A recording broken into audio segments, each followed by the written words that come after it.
That'll be a really good intro.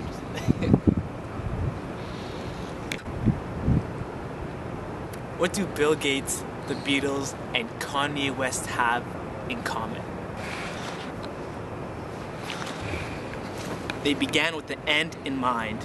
People really don't know what they want in life. You know, it's a very serious question that people really don't sit down and think about it. And it's all about making choices that correspond to your strengths. What people mainly do is whichever job, either has the least amount of effort or has the highest amount of pay. But in reality, it's a matter of focusing on your strengths and making choices corresponding to that. The thing with Bill Gates and the Beatles is they made choices with the end in mind. They made choices with their strengths. So Bill Gates, he had an interest in computers, but he didn't stop there. When in school, I think it was either junior high or high school, no one gives a shit. Anyway, his school had a computer, and one of the very few at the time. So what did Bill Gates do? He jumped on the opportunity because he realized, early on that he wanted to work with computers. He had the end in mind. So he was taking steps. He was making choices that really corresponded to that. And the rest is history, right? Computers was his strength, and he opened Microsoft and blah blah blah. History is made. So you have to really ask yourself, what are my strengths? What are choices that I can make now that I can feel comfortable with, Because a lot of people nowadays, they make choices that they think that are important right now. They really don't give much thought for it. But when they're, when they have their midlife crisis, they're going to be looking back and wondering, why am I doing what I'm doing? Another example is the Beatles. The Beatles, they were just a ragtag band that no one really knew. And they had the opportunity to play in Germany in this one club. And they played there I believe, do you know how many shows? They did a shitload of... almost every night. Yeah, almost every night. They did a shit amount of shows, a lot. The reason why they kept coming back was for the sex and drugs. But that's besides the point.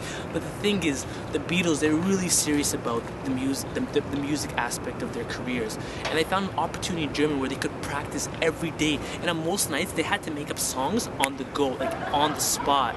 And doing that for countless amount of hours really helped them when they did the British invasion of their music. They had that habit. Begin with the end in mind. Really, so making choices that correspond to your strengths. Another example is Kanye West. Kanye West was a college dropout. Everyone knows that because he realized college was not the right choice. The end that he had in mind was a career in music, point blank. And he realized college or any post-secondary education was not going to really help him in that quest for that goal. Kanye West. And when Kanye West was a producer on one of Jay-Z's albums, Kanye West, again, even though that was a step in his music career, he wanted to be a rapper. That was his main focus. At Kanye West's career, being a college dropout, being a music producer, and then becoming a rapper, you can see how he really corresponds his choices with the end in mind. He begins with the end in mind. He works towards that goal because he realizes every choice you make right now matters in the end. If you ignore your strengths, if you ignore things that you're good at to go after, money or whatever job is, least amount of effort, 30, 40 years from now, you're going to be looking back and wondering why. Why did I do this? What really separates, people who make it far and become successful or famous or whatever you say is because from the very beginning, they knew what they wanted. And every choice, whether big or small, they took it because they knew it was going to help them in the long run. So you really have to ask yourself, what do I want in life? What do I want to do? And once you have that figured out, the next question to ask is how? How can I get where I want to be? For example, I know a lot of unsuccessful rappers, like total dick. My city's Edmonton, Alberta, Canada. In Canadian standards, that's a city, but to many American standards, it's not. It's probably a town.